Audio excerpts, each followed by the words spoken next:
নিচে ধরো একটু নিচে, হ্যাঁ নিচে ধরো, একটু নিচে ধরো, বাস। বিসমিল্লাহির রহমানির রহিম। আসন্ন জাতীয় সংসদ নির্বাচন আগামী 12 ফেব্রুয়ারি 2026। সেই উপলক্ষে আজকে আমরা সিরাজদিখান উপজেলার কেয়ান ইউনিয়নে আজকে আমরা গণসংযোগ করতেছি উপস্থিত। আজকে এই সিরাজদিখান উপজেলার সাবেক বিএনপি সাধারণ সম্পাদক কেয়ান ইউনিয়নের সুযোগ্য চেয়ারম্যান জনাব আলোচনা মোল্লা উপস্থিত।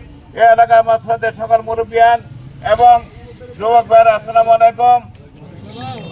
আমি মুন্সিগঞ্জ 1 আসন শ্রীনগর সিরাজদিখানের জাতীয় সংসদ নির্বাচনে দল মত নির্বিশেষে শ্রীনগর সিরাজদিখানের সকল সম্মানিত জনগণের মনোনীত প্রার্থী, মনোনীত সংসদ পদপ্রার্থী আমার প্রতীক ফুটবল।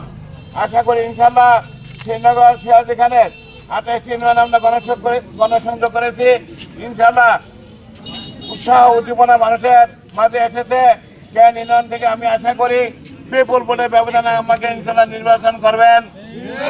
আমি যদি নির্বাচিত হয় তাহলে আমি মাদক থাকবে না, সন্ত্রাস থাকবে না, রাহাজানি থাকবে না, চাঁদাবাজ থাকবে না এবং মসজিদ, মাদ্রাসা, স্কুল, কলেজ, হিন্দুদের মসজিদ, গির্জা এবং আমার মনে একটা বড় আশা আছে। আলোক ভাই বলেছে আমি মুন্সিগঞ্জ 1 আসন শ্রীনগর সিরাজদিখানে ইনশাআল্লাহ একটি মেডিকেল হসপিটাল করার আমার ইচ্ছা আছে। আপনি দোয়া করবেন এবং আমাদের ঢাকা আমাদের খুবই কাছে, আমাদের গ্যাস নাই, সেই গ্যাসের ব্যবস্থা করবো।